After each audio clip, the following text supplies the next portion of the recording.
Hi everyone, and welcome to our live Q&A with Junior Security Operations Center Analyst Xander Tilley from Bluescreen IT. Xander is going to be answering some of your questions today, all about his job in cybersecurity. So, Xander, would you like to introduce yourself? Yeah, sure. Hi, I'm Xander. I'm a junior SOC analyst at Bluescreen IT, and basically my job is to protect networks that our clients have sort of asked for us to protect, and that will include making sure no malicious actors or like hackers or anything like that sort of try to break into networks. I'm sort of the frontline defense for that. So if any sort of virus or malware tries to get onto the network, I can find it on a system that I use, and then I can basically stop that and prevent it from happening. That sounds very interesting. It sounds like an important job. We've got some questions from some of the students that have watched your videos today. And so the first one we've got is from somebody called Rebecca in North Devon, and she's asked, what is a Junior Security Operations Center Analyst? So you sort of touched on it a little bit there, but it kind of sounds like you're a soldier, but for the internet. Would that be right? I guess so. Never heard of it like that, but I guess so. Yeah. Essentially, like I mentioned, I'm essentially sort of like frontline defense to networks. So an analyst would be constantly looking through events that are happening on the network, and they'll always be coming through. And then the systems that I use will create alarms from events, so then I can start going through these alarms and then making sure that nothing malicious is happening. And if something does, then I then notify the client or whoever that something's bad is going on. Fantastic. Sounds really, really interesting. When you say clients, do you mean sort of businesses that have asked you to protect their networks? Yes, yeah. So any sort of, well, it depends what sector as well. So like manufacturing or finance or anything like that, they'd come to us and go, can we have some sort of protection against on the network? Amazing. So it could be anybody. Yes. Super. So we have another question from Josie in Exeter, and Josie has asked, what made you want to work with computers? Well, I've always been sort of like using computers ever since I was a kid, really. So I've never really done anything different. So anything with computers, I was like, cool, I'll do that. So it's been your interest since you were quite young then? Yeah. I originally had the idea to do like game design and all that stuff, but it wasn't until recently, the end of school years, then I moved into more cybersecurity stuff. Interesting. What was it that made you decide to make a switch into cybersecurity? Well, to put a short story, really, it was actually from my dad. My dad started doing a lot of the cybersecurity stuff himself, and getting all the qualifications for that. And then once he started doing that, I sort of went, that's kind of cool. I'll give that a go. And then my dad introduced me to Bluescreen, where I am now, and then got the apprenticeship here. So it's all sort of snowballed from there. Fantastic. That's brilliant. So we've had quite a lot of people sort of say where they got their skills from when we've done these Q&As, and interestingly it's always that there's been somebody who has skills that they've taken from. So we've always said sort of what am I trying to say? Like, if there's somebody that you know at work, at school, at home, then take advantage of that and use their skills and learn from them. So it sounds like you definitely did that. Yeah, definitely. Super. So we have another question from Benji in Devon, and Benji says, did you do digital at school? So it sounds like you were very much into computers, but did you study it as a GCSE or anything like that? Yeah, I did computer science as a GCSE. I did that since year 9. We were allowed to choose our options, and then I did computer science up until year 11, and the ICT class, whatever it's called now, that was always there as well. A lot of times in like art lesson as well. you could go on the computers and stuff like that and use Photoshop and stuff like that. So digital as a whole, it was all the time really. That's brilliant. So you did the basics and then some more with computer science, and that's really interesting that you've said about in your art lessons going on the computer as well, because we've across all of our sort of areas that we focused on, one of them was design, and we talked about the digital pathways into that. So I'm guessing if you liked game design, you sort of were quite creative with that as well. Yeah, there's loads of different branches from IT and stuff like that. So yeah. Super. Okay, so we have another question from Daniel in Devon, and Daniel has asked, what was your job before you started working at Bluescreen? There wasn't. I actually came straight from school. I had my summer holiday. I had my last exam June 14th. I can't even remember which one it was. I think it was a science exam or whatever. Anyway, yeah, I finished that.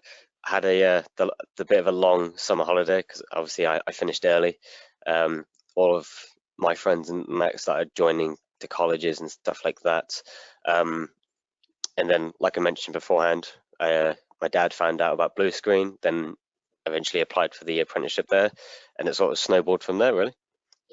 Brilliant. So during that summer, once you'd finished your exams and sort of when you were coming towards the end of year 11, did you feel like you knew that that was an opportunity that was going to arise, or were you feeling a bit like, I'm not really sure what I'm going to do, and then a door opened?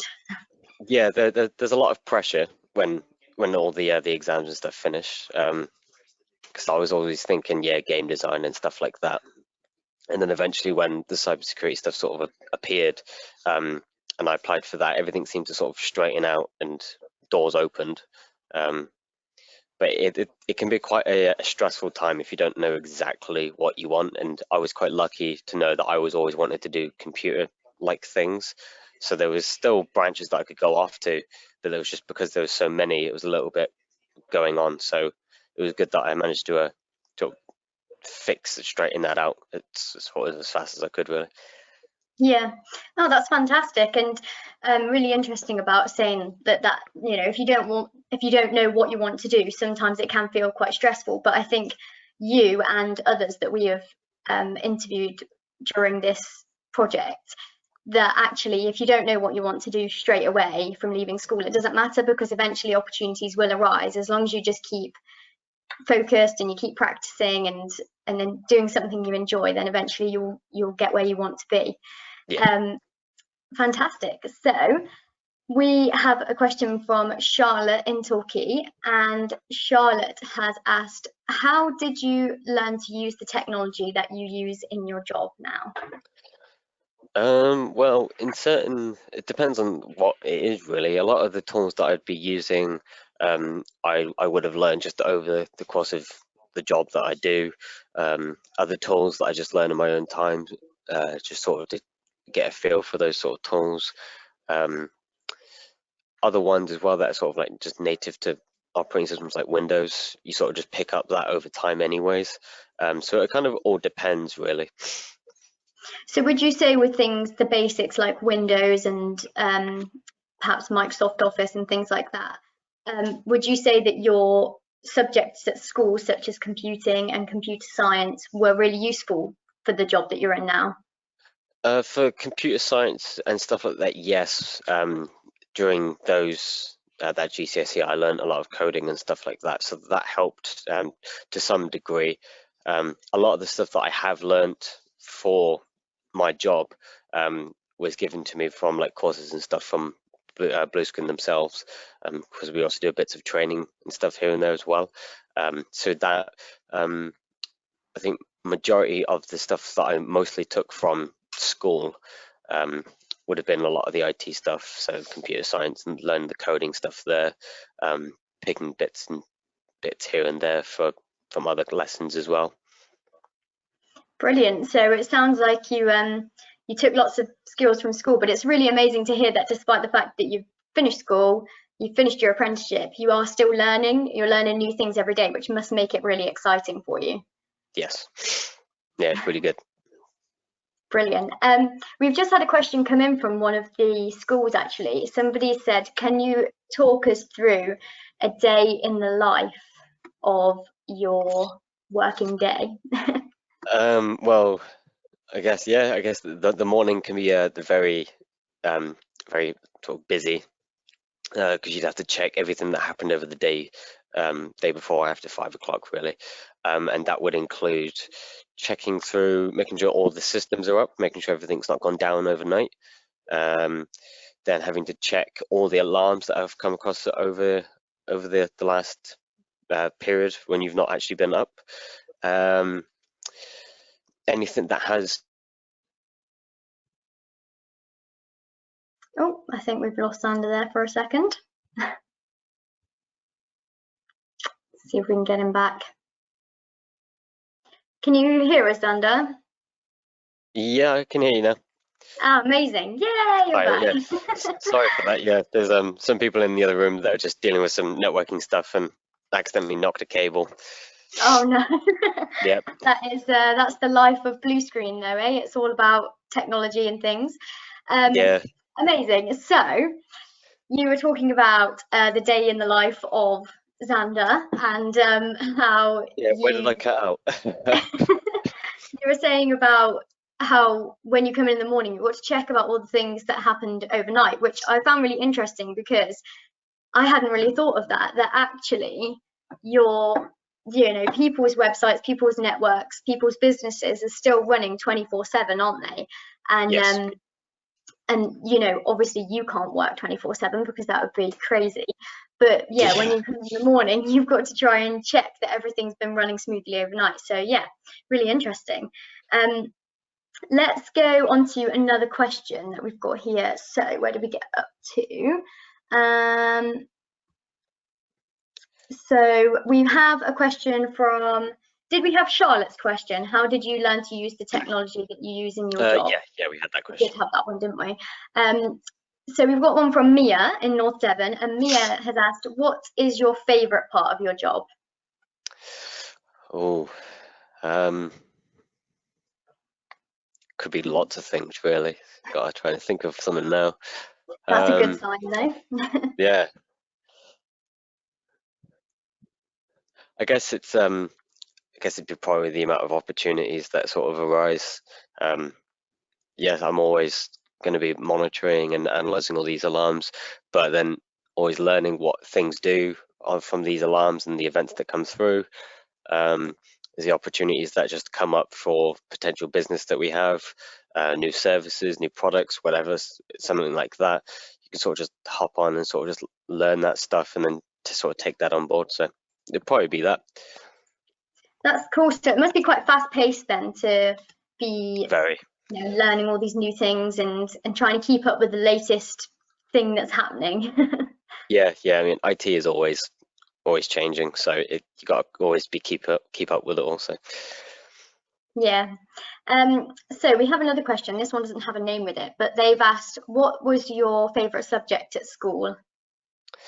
It was probably computer science. I liked doing a lot of the coding, the Python coding and stuff like that. So it would probably be computer science, yeah. Yeah, well, that's good. Sounds like you're in the right job. Was there anything else that you were really interested in? I know you said you did art, so obviously that's got digital elements to it, but was there any other subjects that you did that you really enjoyed that wouldn't usually be seen as digital? Yeah, I took design and technology. That was like woodwork and all that stuff, which is very different to an extent. Excuse me, sorry. So yeah, I took that. That was pretty good. I enjoyed that one quite a bit. Yeah, and I suppose actually as time goes on and things change and develop and improve, something like woodwork, even now, is designed on a computer and then made in a factory or something like that. I know when we had our first interview, we spoke to Ben Skinner, who owns Skin Dog Surfboards, and even though he makes surfboards, he's really talented on the computer with designing and making everything. So no matter what you do these days, it's all digital. The computer's always going to be there, yeah. It is. Fantastic. So We've had a question come in, and I like this question. This is interesting. They've asked, what's the most exciting big threat moment that you've dealt with on the front line? Oh, If you're allowed to say. don't think I'll be able to. I think as a nutshell sort of thing, like as a overall, without trying to say too much. We're trying to put it down to some of that. Was it something that could have stopped a big company from carrying on, or is it not that big a scale? Yeah, so it could have wiped them out for a period of time, but your job sort of, and with a team, I imagine, is there to sort of stop that from happening. So you've got an important job. Exactly. Brilliant. That does sound very exciting. So we have a question from Dylan in Torbay, and Dylan has asked, do you think it's important to be good on a computer? Well, it does help. Sorry. But all the stuff that you can sort of learn, like you can learn it pretty quickly. You can if you've always been using computers, it probably shouldn't take too long to get used to hotkeys or what certain things do on your machine. But a lot of the stuff, if you're like brand new to computers, really, you could probably get used to it fairly quickly. There's like, you look at it and the amount of things that go on, it can be very like hands-on or just full on like, whoa, what is going on? But once you sort of dissect it down to certain elements, you probably be able to pick it up pretty quickly. So yeah, definitely. Interesting. So I think even if you might feel right now like you're not really great on a computer, at some point, you know, if you practice and everything and keep trying, then you will definitely get better. So we've got a few more questions before we run out of time. So this is interesting. I like this question because it actually kind of fits with one that we've already had. So Levi in Somerset has asked, do you have to keep your work secret like a spy? Well, people are allowed to know what I do. Some things aren't allowed to be said purely for like data protection reasons. You can't sort of just be telling everybody what's going on a network or anything like that. You have to sign NDAs, which is non-disclosure agreement. I had to think about it then. Non-disclosure agreement, and you have to make sure you sign those to make sure that you can't say anything outside of work and stuff like that. So yeah, so you do have to keep it a bit secret. And I suppose in every job you've got to have a bit of confidentiality and not go blurting about what you're doing if it involves people. Actually, for you, you've got probably got some quite big clients and can't tell the world when their network's not working. maybe not. Interesting. Okay, so Millie in North Somerset has said, what advice would you give to someone who would like to get a job in cybersecurity?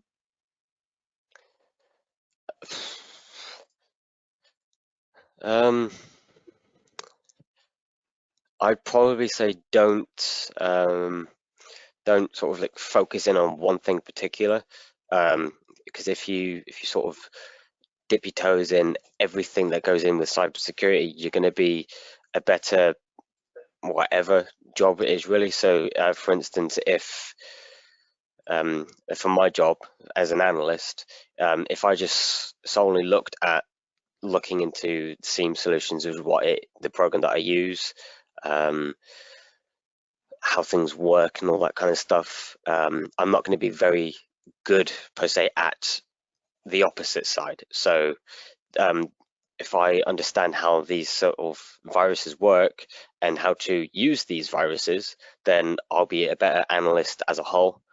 So because I know both sides, so don't just solely look at one thing, branch out and look at so many different things. Obviously not all at once, and don't overcrowd yourself, but have a look at other things within cybersecurity as well. So then you have a good rough idea of one way you want to go, because it's not just analyst work. You can do other stuff like malware analysis, so you get to look into all the viruses and stuff like that come out. So yeah. That does sound really interesting and really, really great advice. Absolutely. And don't limit yourself, branch out, learn as much as you can. And like we were saying earlier, if there's somebody you know who's good at something that you want to be good at, take advantage of that and learn from them, definitely. So that's really great advice. Thank you. So something we were talking about earlier, and it reminded me, we were talking before we started the Q&A, and you said that you were hoping to progress in your career and go into things like ethical hacking and things like that. What does that mean for anybody that's not sure what ethical hacking is? Basic ethical hacking or penetration testing is essentially doing the bad stuff but for good. So you're breaking into networks with permission, which then makes it legal. You always have to have permission before you do stuff like that. So breaking into these networks and then letting them know that something's wrong, this is how I got there, now you need to fix this, sort of thing. So it's doing the wrong thing for a good reason. Yeah, brilliant. That sounds really like a really exciting job, and something that I'm sure lots of people tuning in will be keen to learn more about. Okay, so we've got one more question, and this is a great question. It's from Ben in Plymouth, and they've asked, if you could choose any dream job, what would you choose? Well,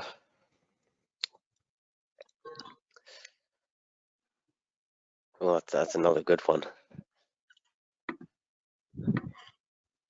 I mean, it could be the job that you're in now. I think it might be that, or anything that's close to this, and then more moving towards the ethical hacking side, but still very much stuff like this, yeah.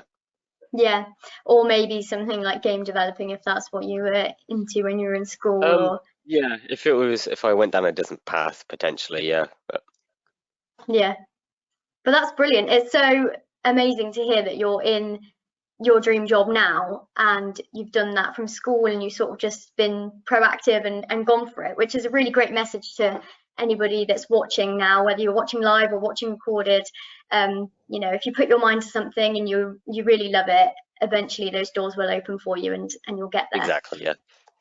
Fantastic. Well, thank you so much, Xander, for joining us today. And thank you for answering all of our questions. Sorry about the technical glitch in the middle there. That's typical, isn't it, when we're doing a digital project, for it to glitch out.